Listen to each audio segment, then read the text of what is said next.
ole tuna hian CHEURAL ah khan lo le ta tuna hian CHEURAL an kho an feel bula kan meka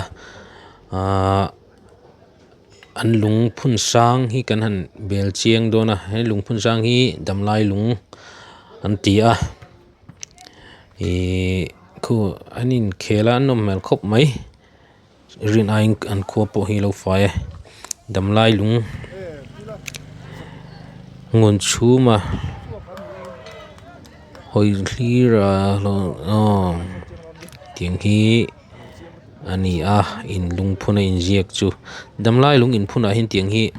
in ziak hi mu tur wang khop mai hi damlai lung chun ti ve an ti sia ming chi rang an ziaka damlai lung mak tak ani mi pakhat chau ani lo mel he lam he lung phun hi he damlai lung phun hi mi chi rang lung mi ina an in phun tro man hi du mel khop mai he damlai lung hi chuanin ki tuna hianin King George V lung phun hi kan en le dona King George V lung hi tuna omna hianin tunma chun omlo an da chho le an son chho ani King George V hian sang ha ko som thum panga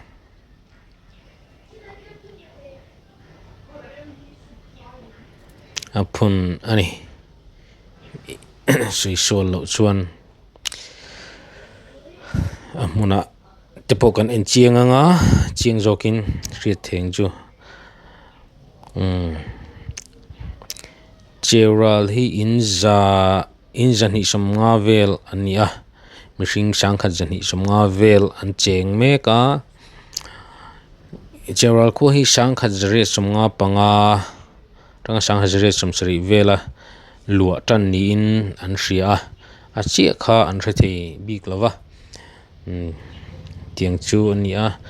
lai nam an chenga lai nama po han nam peng rang kha chi rang han om ve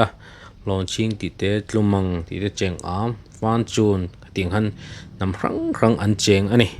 tin en ei jonna hian tlang puin lo nei ania han lawa chon bu te marcha te so thing te an ching deuh tlang pui ani chung chu nei jonna tlang pui chu ani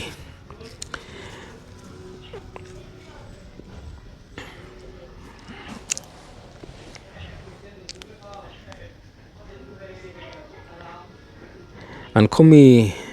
palun milun deuh te han kom han zo po khanin thil hi an hre thui big lo he kankal chanbera chuanin pipu te sul hnu en turakal kan nia CHEURAL hian pipu te sul hnu em thil hlui kha alo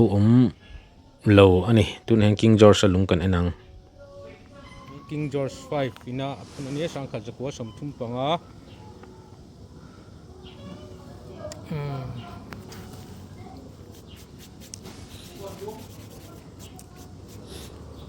ni rup thlanga sang kha jakwa som thum panga phunani CHEURAL ko khani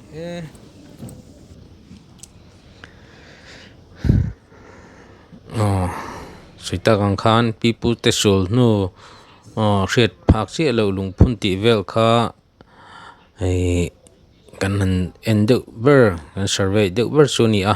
CHEURAL hianin khatiang lung phun kha an nei lem lo awangin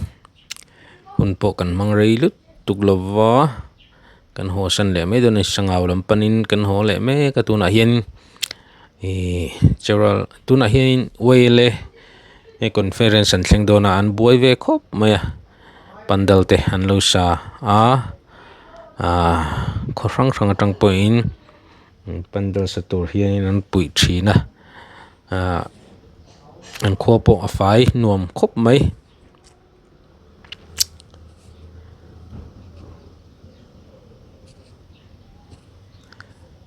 so lai kan ma tlang lo lang ni na chun so phongpui tlang kha nia phongpui tlang an nei phongpui tlang panga an om ani deuh ber mai chu tlang a sang tha boka borok po thiang wak mai khanuam tak ani tlang pun hi tilai kan tuntuma kan kalna hi phong pui tlang pang deuh kan hrut ani boka borok po azo tha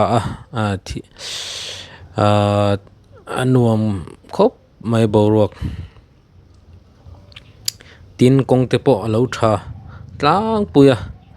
ei lampang tlang dung kong anuam khop mai khopen le deuh hlek ar chuang le trial dong i lung vombu kong kha tlemin tlem pon lo black top lo alania tin thaltlang kong te black top lo alania abak khichu black top that takin khuaah hi apo deuh veka enuam khop plom mai kankal to china chun ole khati jong kha tilai cheural khuaah kan han tlo kol le thei chunia hun hi kan ei vak lo wang ka tlo kol vak thei lowa khochung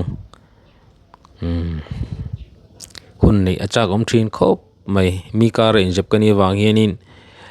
khochung han fan tak tak kha kan nei thei lowa zielo khop mai anuame khajong kha kan video te lo ni she